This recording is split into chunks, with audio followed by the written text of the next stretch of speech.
Que les gens qui ne comprennent pas aillent relire la Constitution. Et maintenant, que les gens parlent, qu'un tambour Mwamba parle, tout ça, il n'a pas compris celui-là. Un criminel comme tout autre. Il oublie les vies humaines à Bukavu. L'avion qu'il a fait tirer, les veuves et les orphelins, pour se permettre d'aller critiquer le président. Est-ce que lui, il a été voté l'Intambo Mwambala? Il a volé le vote?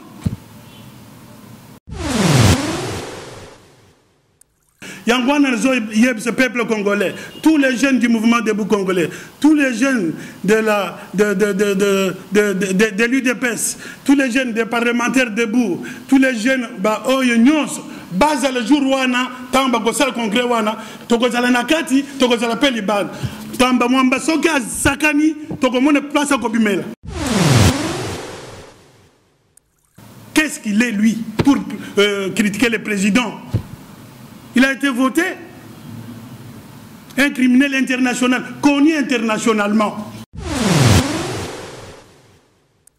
Monsieur Tamba Mwamba, Nazo Yebseyo, Tozo Banga Yote, mouvement debout congolais, Azo Banga Yote, Yo convoqué Kuna, congrès na yo, Toboïte, ils sont peut-être convoqués par peuple, to transgresser confinement.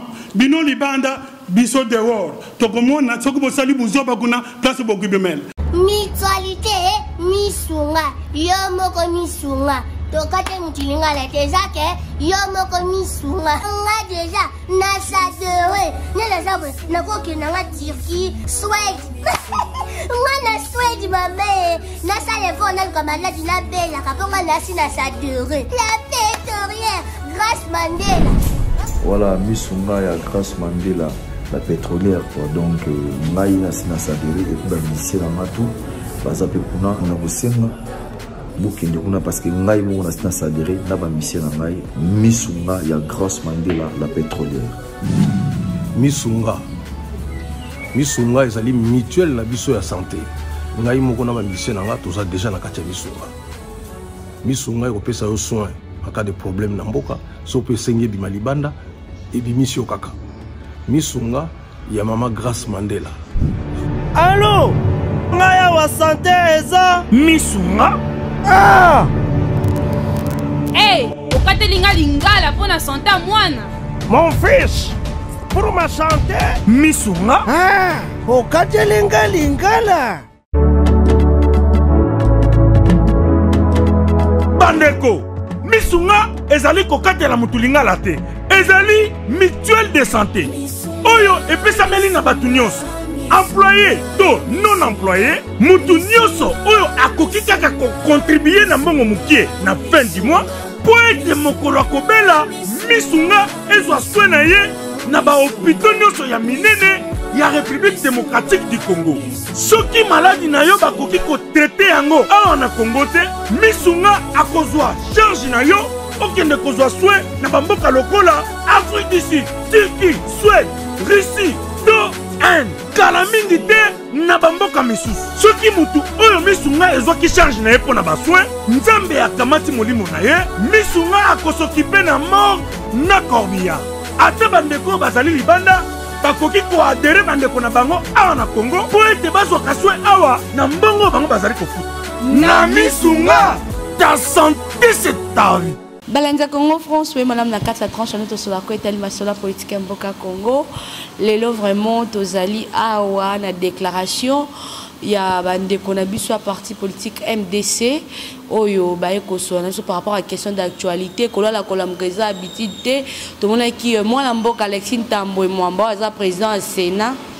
Makambo aloba qui na ba radio na biso ya Congo par rapport ya congrès na bango les lobby bande na biso MDC ba kolobela l'arrestation moi Mboka Vital Kamerhe ndenge procureur a rejeté mise en liberté provisoire na ba accordé sous 15 jours bande na biso MDC ba kolobela ngo lelo ba lobeli pe arrestation moi Mboka Gédéon Kyungu tout le monde qui caucus ya ba député ya Katanga o ba telemaki FCC ba lobby te Gédéon Kyungu ba ko simba été est-ce que caucus wana banen ba voter qui ba député wana eza peuple c'est que bango baza na souci à peuple té yango lelo bande ko na biso MDC ba ko communiquer na kanda ya mabe vraiment na méchant donc to landa mayo ba ko loba après to chuter. C'est bon.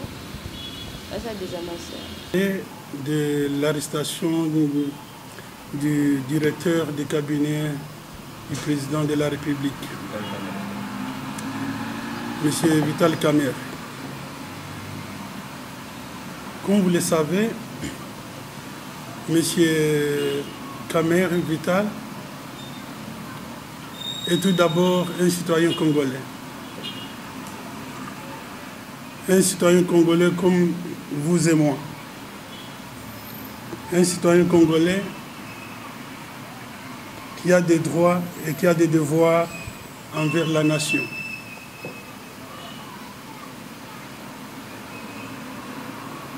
Son arrestation ne doit pas être un mythe. Monsieur Vital Kamerhe, comme citoyen, il bénéficie de la présomption de l'innocence. Donc, jusqu'à présent, nous devons laisser la justice faire son travail. Mais ce qui pourrait être grave et insupportable, M. Kamerhe n'est pas quelqu'un d'ordinaire. C'est quelqu'un qui a assumé de hautes fonctions dans notre pays. Donc il représente une certaine autorité morale de par ses fonctions qu'il a occupées. Les accusations qui lui sont portées à son égard sont graves et inouïes. Mais hélas, laissons la justice faire son travail. Vous me posez la question de savoir comment il s'est retrouvé dans cette péripétie de détournement d'argent et comment il est arrivé à gérer ses fonds. Si nous voyons très bien l'historique du contexte, cela est parti à partir du moment où le président de la République a pris le pouvoir. Quand le président de la République a pris le pouvoir, il y avait un gouvernement. C'était un gouvernement démissionnaire, donc il gérait que les affaires courantes. C'est à ce moment que le président a lancé le programme de 100 jours. Donc il était normal que son cabinet puisse gérer la réalisation des 100 jours. Et comme étant directeur du cabinet du chef de l'État, c'est lui qui a assuré la coordination de la gestion du programme de 100 jours.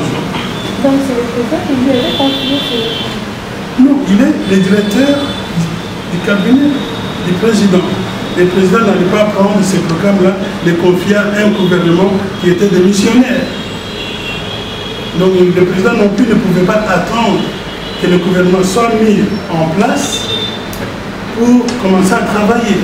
Souvenez-vous que le gouvernement que nous avons maintenant, on a dû attendre 8 mois, 9 mois pour avoir un gouvernement. Est-ce que le président allait attendre 8 mois, 9 mois pour faire quelque chose? C'est ainsi qu'il a lancé ce programme de 100 jours avant que le gouvernement soit établi. Et il a donné la gestion de ce programme à son cabinet. Donc, M. Vital Kamerhe était directeur pour assurer la coordination de la gestion de la réalisation du programme de 100 jours. Alors, je pense qu'il serait malsain de déplacer les responsabilités. Il doit assumer. Supposons que je vous donne l'ordre de gérer. Vous donnez l'ordre de gérer, cela ne signifie pas que vous devez détourner. C'est différent. Quand le président lui a donné l'ordre de gérer son bon père de famille, la chose publique de la nation, qu'est-ce qu'il en a fait? Est-ce qu'il a détourné? Je n'en sais rien, puisqu'il a fait le temps pendant au niveau de la justice.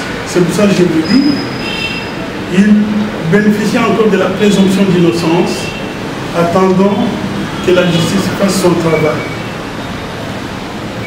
Baimboka babi penza malamu te oyo ezali mwana mboka Vital Kamerhe azali bongo moto atomboli penza ngwende ya lokumu obilo ya tata mokonzi wa ekolo Congo démocratique mais koya kokanga ye na lombango bongo omoni teke ezali na likambo moko boye ezali kobombama na se wana. C'est faux. Vital Kamerhe aza citoyen neti ngai neti yo. Yo na ngai devant la loi nous devons être égaux. Constitution elobi mutu nyonso azala mobali azala mwasi azala mwana azala mokolo toza ndenge moko devant la loi. Kamerhe asala makambo eleki minene na mboka naye na biso devant la loi toza ndenge moko. elingi koloba te puisque azalaki mokonzi ya mboka asali makambo boye ye basalele ye faveur azala na ye procédure yo na ngai tozala procédure état de droit ekozala wapi. Président, c'est vrai que cette famille politique était composée essentiellement de cadres, mais aussi des cadres qui sont dans l'environnement du chef de l'État. Comment vous, personnellement, en tant qu'allié du cash, jugez-vous cette sortie médiatique? Ok. Leurs déclarations témoignent qu'ils l'ont bien compris. Pourquoi? Je viens de vous dire tout à l'heure que M. Kamerhe n'est pas encore condamné. M. Kamerhe bénéficie encore de la présomption d'innocence. Se comporter comme ils l'ont fait prouve à suffisance une immaturité politique, d'une part, et d'autre part, un déni de l'état de droit, pour lequel nous avons combattu, nous avons milité pendant 35 ans, ou plus même de 37 ans. Et par conséquent? Et par conséquent, les cadres qui sont proches du chef de l'État, qui devraient démissionner, logiquement, s'ils se sentent lésés, qui ne sont pas en symbiose avec le chef de l'État, personne jusqu'à présent n'a démissionné, à ce que je sache. Président, on a dit Or,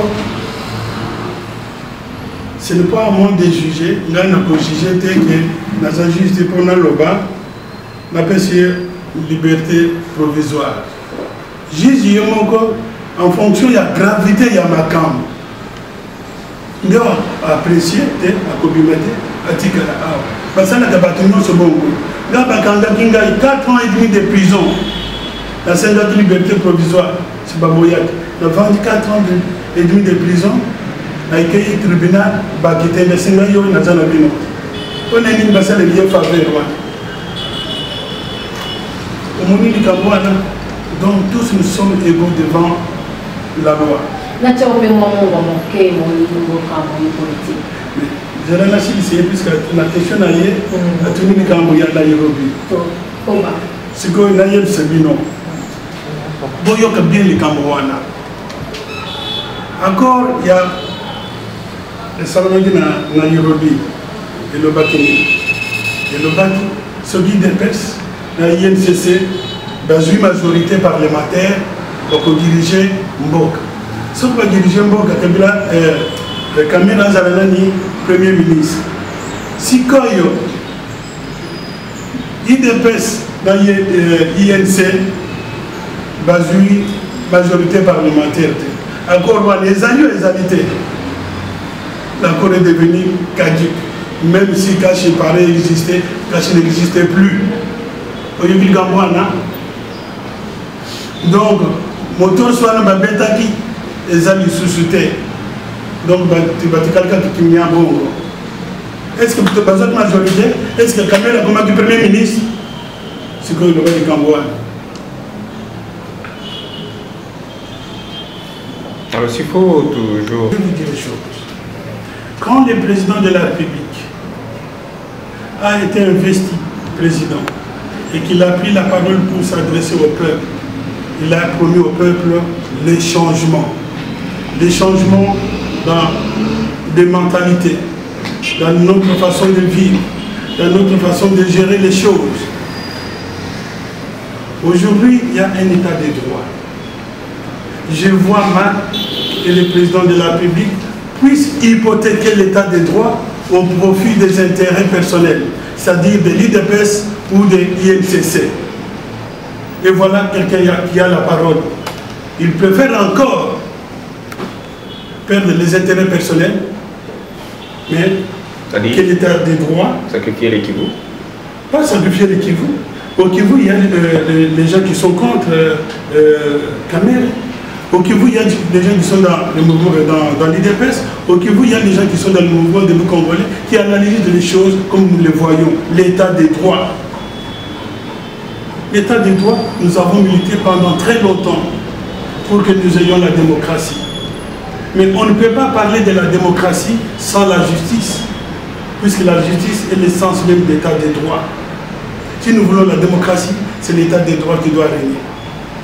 Petit Kalaka wana tango le qui vous bandécologien à Bukavu, bango batomboki bakoti na makambo ya minoko ya Kolba, et sengeli balu banyoso bazabo kuna abinisa bango babengani bango parce que mokonzi ya mboka etange moluba a soutenir monilo na ete oyo apesaki babeki ya kovandisa lelo na ebongo etange mokonzi ya mboka po ete alobi ete yenda aza oyo afabrikant to mpe le faiseur de roi yenda asalaki eta po obesa ye mokonzi lokola atiki ye asakrifie ya kota ntina boloko bango balobi esengeli baluba nyonso babima ozomona te ke bitumbani oyo wana ya baguerre ya batribalisme wana ekozokati ya mboka kaka mpona likambo oyo ya Bukavu ebinga bien.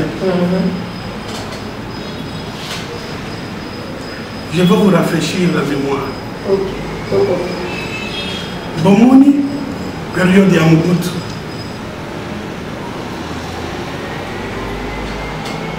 Pour politiser et régner et diviser, Mobutu a incité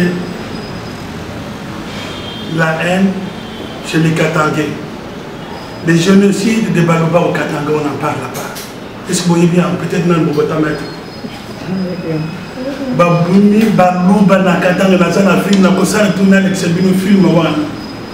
Basina Bana, Dembazoko Bango, génocide wana. Attends, communauté internationale, à Boy Kokota Yango, le bureau, c'est une affaire intérieure du pays. Est-ce que vous voyez bien Yango?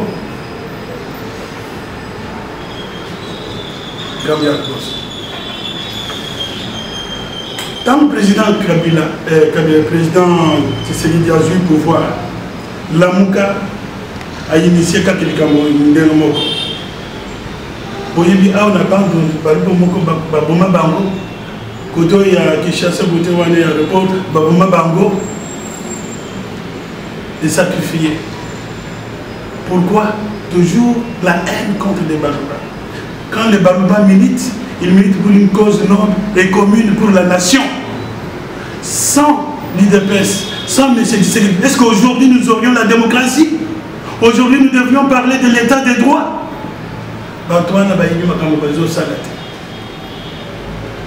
Période à Mobutu, l'état des droits n'y était pas. Période à Kabila, la prison était réservée pour les opposants. Aujourd'hui, on a un état des droits. Aux opposants, aux gouvernement, au rendre compte devant les pairs par le biais de la justice. Bandegnabiso ya bazana est. Nazamulu, mais na kola kuna, na tanga na yiban, na banda na lui le katan. Tozana ki bande. Oti comme Kamboua na bazoko sebino. Est-ce que Kamel Ali a pensé que bino bloc ya Golia? Famille na bino nyonso na bino nyonso. Est-ce que Kamel a tinda la kabino bongo? Est-ce que Kamel mutaye bino bobenda na bandu bawana bobo mabango baluba mususu babota mabona bayebi ataka saité. Oti quel Kamboua. Maintenant il y a un état de droit. Oyo akomeka koyeba que l'autorité de l'État on ne joue pas avec. Dans un yébisebino, tous à Bandeko. Bateau, ils vont détruire le pays pour avancer, pour que nos enfants, nos petits-enfants demain n'aient pas une vie meilleure. Ils doivent rendre compte. D'abord, combien chaque mois, la caméra appelle ça Bango Bio Yakolia. Bazo kufanzana bazana mbonga kutinda bana bango na école était bazana mbonga kutinda bana bango na kozwa soins médicaux té Pour que nous l'avons caméra rendre compte. S'il se reproche rien, il sera quitté. Il aura tous les droits comme tout autre citoyen. Alors, faisons un... Pétition donne l'occasion à des chambres pour se réunir encore. Et je vais vous énumérer. La première raison, c'est quand il y a la procédure de révision de la Constitution.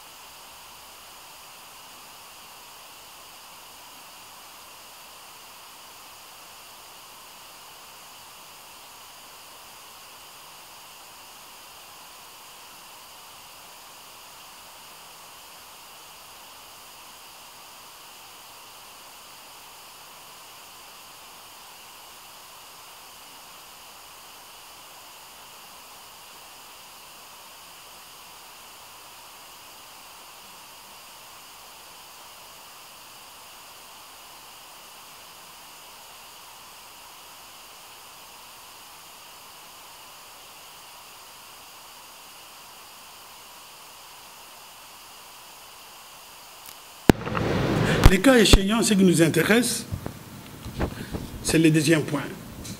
Lors de la proclamation de l'état d'urgence. Qu'est-ce que nous dit la Constitution? Quand il y a une nécessité nationale, d'intérêt national, une nécessité d'intérêt national, le président de la République décrète l'état d'urgence.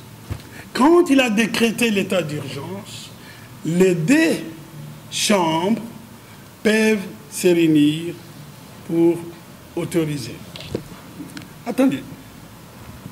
Cela ne veut pas dire que les deux chambres se réunissent et puis donnent l'autorisation. Non. Les présidents décrètent et les chambres se réunissent. Ce qui a été fait, il n'y a pas un couac là-dessus. Que les gens qui ne comprennent pas aillent relire la Constitution. Et maintenant, que les gens parlent, qu'un tambour parle, tout ça, il n'a pas compris celui-là. Un criminel comme tout autre. Il oublie les vies humaines à Bukavu, l'avion qu'il a fait tirer, les veuves et les orphelins, pour se permettre d'aller critiquer le président. Est-ce que lui, il a été voté l'Ntamba Mwambala? Il a volé le vote? Qu'est-ce qu'il est, lui, pour critiquer le président? Il a été voté? Un criminel international, connu internationalement. Mais on dit que les bons c'est criminel. Tant que vous voyez, vite,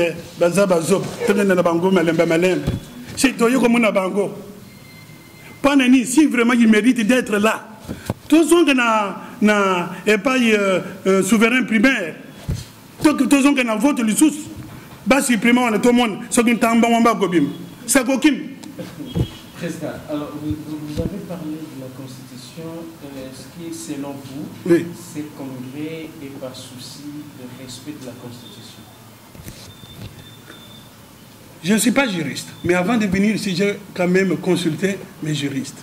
Les présidents décrètent et les deux chambres se réunissent. C'est tout ce que je sais. Donc, ils ont respecté ce qui est dans la Constitution. On n'a pas dit, oh, les deux chambres se réunissent et le président décrète. Non. Et encore, voyons les circonstances dans lesquelles le président décrète cette histoire. Vous oubliez tous et vous voyez tout ce qui se passe en Europe, aux États-Unis. Combien cette pandémie est en train de tuer. Donc le président devrait rester main libre en disant, oui, j'attends que les deux chambres se réunissent et je vais décréter. Ce serait l'irresponsabilité pure. Quelqu'un de responsable, il prend d'abord les précautions. Ça sent mauvais, état d'urgence. Vous faites votre travail après. C'est ce que le président a fait. Et qu'est-ce qu'on a?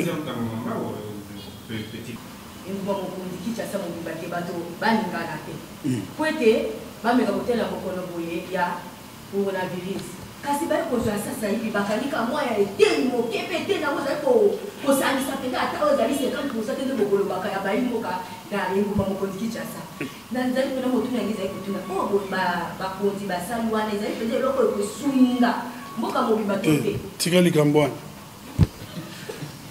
président Yemok Salpesi a décrété état d'urgence alobi confinement talaka ka ntambo mwamba wana atelimbe takosala congrès siko itango azosala congrès wana il transgresse le décret présidentiel non siko ya koloba ba peuple bango ba se réunir te monsieur ntambo mwamba nazo yebisa yo tozo banga yo te mouvement debout congolais azo banga yo te yo convoqué kuna congrès na yo to boité biso pe to convoqué ba peuple to transgresser confinement bino libanda biso dehors to komona soko bosali buzoba kuna place bokubimel yangwana nazo yeb ce peuple congolais tous les jeunes du mouvement debout congolais tous les jeunes de la de l'UDPS tous les jeunes des parlementaires debout tous les jeunes ba oyo nyonso baza le jour wana tamba kosala congrès wana tokozala nakati tokozala pe libanda tamba mwamba soki azakani tokomona place akobimela te za soulèvement te tozozwa droit na biso ya bapeuple puisque bato wana bazosunga peuple te balobi confinement pandémie ezotambola sikoyo ye azoloba tokoyoki misangisi sikoyo bato wana soki bazwi coronavirus kuna babima yango libanda bakende kopesa famille na bango bapesa bafamille mosusu pendant qu'on refuse les mouvements de plus de 20 personnes. Vous faites appel aux militants de l'IDPS, aux militants du mouvement... Tika ko tourner le Gamboan, na lobby. Vous faites appel aux jeunes parlementaires de vous. Oui. Je vais dire qu'il y aura plus de 20 c'est conditionnel. C'est conditionnel. Ce qui me convient, Moko, azo respecter loi te. Ce que vous connaissez, il a respecté loi, il est simple. Vous pouvez jouer un exemple. C'est encore une chose qui est atika buzoba wana ntamba mwana atika buzoba wana toza période oyote oyo les opposants bazokota prison nyonso etondami kaka na ba opposants période ya Kabili quand nous lobby tote ezobank sebiso togo ezobank azelingi kolakisa bino kaka incohérence ya bato oyo bazana na pouvoir. Yo président Mobimba, il y a Sénat, président a décrété confinement pour une raison d'intérêt national majeur. Papa, maman, la famille n'a pas de confité. Na zamunga. Na zamunga. Ndenge na zomunga bato bazo kuf. Ya vandu kuna. Na toko sala congrès. Congrès ya wapi? Donc vous avez kaka ke mala bokono wana ya mapi. Yango wana. Yango wana bokonzi wapi nana gogoyisa ye te tolobi bongo ndenge ye azo transgressé décret ya président que 700 personnes basangana tikali kambwana oyebi yango te coronavirus ezali kambo ya kosana yango te tous les jours je soigne ces gens là. Ce qui est Kangyo, 3 jours, 10 jours, j'ai appelé au Kofi. Il faut tous un peu tirer les sondes. Vous savez, il y a des gens qui ont fait ça ordre, tirer avion, tirer. On doit avoir un peu la jojote, non? Article Gambouana, ce n'est pas prioritaire par rapport à la santé, il y a battu. Ce n'est pas prioritaire par rapport à la santé, il y a battu. Ndeni kamna lingla likisi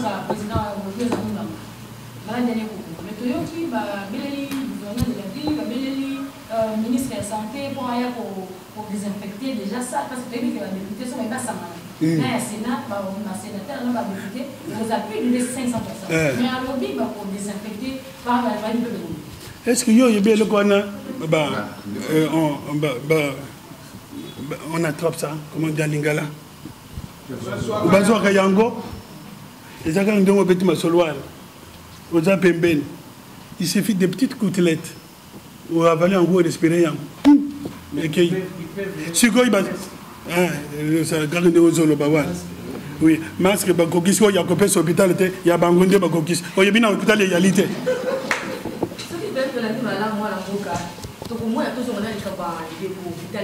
Et l'obal Likambwa.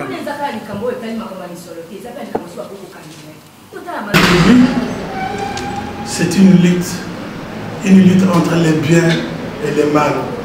Et nous avons le choix de choisir les biens pour nos enfants, pour nos petits-enfants demain.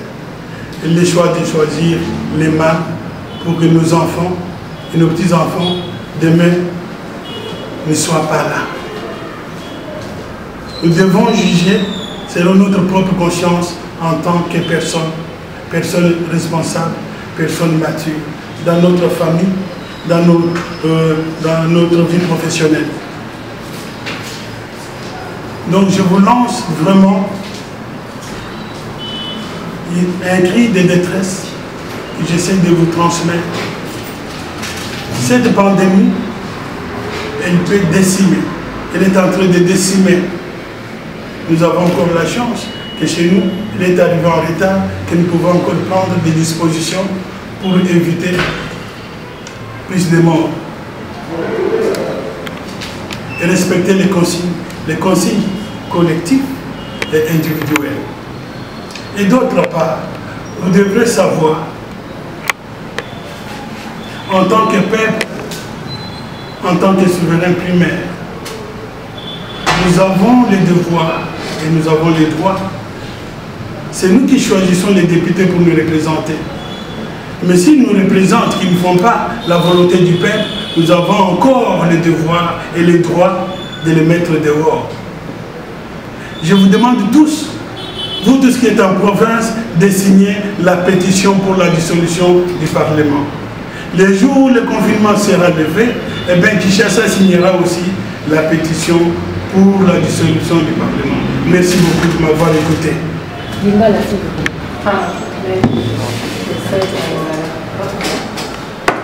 Bande Konangai, Bayaya. Nazoye Sebino que na kati ya famille na biso, na kati ya place ya mosala na biso, place nyonso toyali, il faut tozala ba responsable. Et loko ya malade ezoya eza ya solo, ezobuma bato partout. Yango maintenant ne komi pas na biso ebelete, tozwa vraiment ba précaution na ba disposition pour ebuma bato mingi te. Tozala responsable. Wana likambo ya liboso. Likambo ya mibane biso ba peuple nde toponaka bato oyo bazosala fiere kuna na parlement. Toza na même droit ya kolongola bango kuna puisque toza souverain. Yango wana sengi bino. Na ba province parce que bandi ko signer pétition il y a dissolution. On a dit ça chacun on lancé yango dans les likambo na coronavirus yé petit qui yango. Mais tango likambo yo ko sila to go bandela likambo yo ya pétition on a dissolution. Tout ça encore en âme et conscience. Tous les responsables. Tout le fanatisme, tout plus de na parlement, yo ban na yo fanazana. Oye bien attends moyen vous dire bango na classe té, oye bien attends moyen vous faire soigner bango té. Quand quelqu'un de autoroutiki, vous tirez le cambouane. Yango na sebibino, tous les responsables, tout lingana. Et là nous sommes tout ça la pour l'obimana na biso. Na bango na biso ba kubotama. Dans les bonnes conditions, aller bien, pas qu'il y ait des places, de se soigner bien. Il y a un bon la paix subino, merci. Balensa Congo François Botikola qui président MDC Mboka Jean-Pierre Kankou a communiqué vraiment par rapport à la question d'actualité Congo et Kende Kochola Congo de Baliba Boto la Bissongo mais peuple congolais toujours dans un système de vigilance les lots tout élément en mboka tambo mwamba tout élément janine na bunda to moni te bazana besoin te baboto la biso RDC atako batiki bango batambola bata ba sanction na bango makam na bango nyoso mais bango ba ningi peuple te baza na souci ya peuple te balobi congrès kaka bango mo confinement babi pas plus de 20 personnes mais bango ba ko bengisa congrès à plus de 900 et quelques personnes. Est-ce que baza na souci vraiment ya mboka yango nezaki mona mboka Jean-Pierre Kankou au patron président MDC a aussi communiqué na bino. Merci beaucoup à mon patron Didi Pumba, merci à Christian Touré Kenzo, merci à Gisèle Tati Merde le ma prange Chloiner couple Kanyaka. Mes sincères condoléances à toute la famille Ndombasi.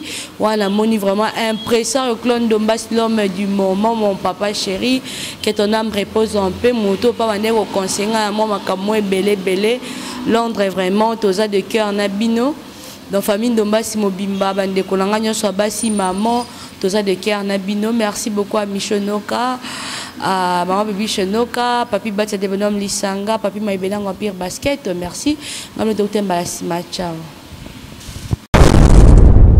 Congo France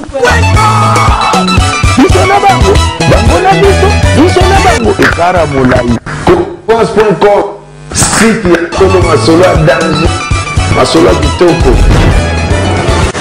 CongoFrance.com